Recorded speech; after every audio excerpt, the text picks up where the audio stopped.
princippet så burde man kunne lave et helt maleri med bare en viftepensel. Og det kan man sådan set også. Det kan give et mere levende indtryk. Især hvis man, som jeg nu har gjort her, lad være med at blande vildt meget, inden man går på lærredet. Så kan man i hvert fald hurtigt få det til at se ud af noget med lidt skyer og lidt ting og sager.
Jeg er ofte ret brutal ved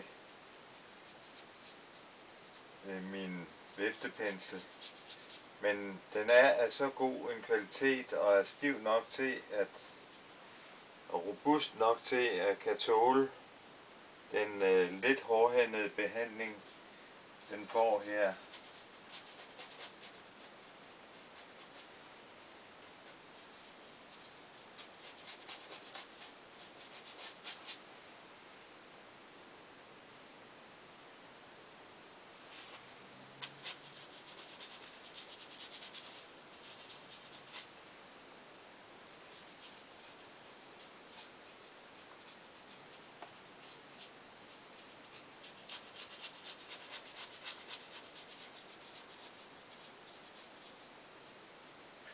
Normalt vælger jeg ofte at lave en forholdsvis ensfarvet himmel, og så bare med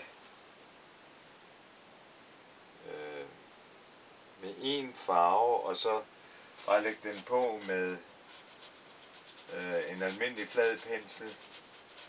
Men det her, det kan også sagtens lade sig give sig. Og jeg får et rimeligt resultat ud af det. Alle pensler, også selv de bedste og mest slidstærke pensler, kan miste hår. Og så synes jeg, så vidt det er muligt, at det er godt nok at få dem af lærredet.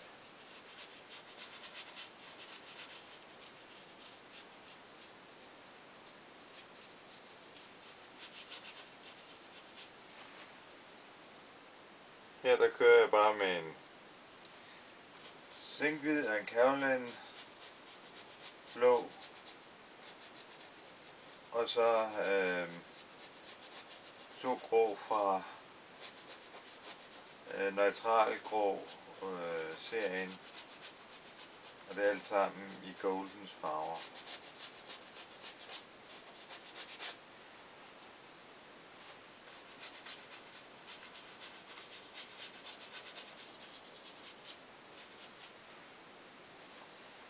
Og jeg skal have lidt mere farve på.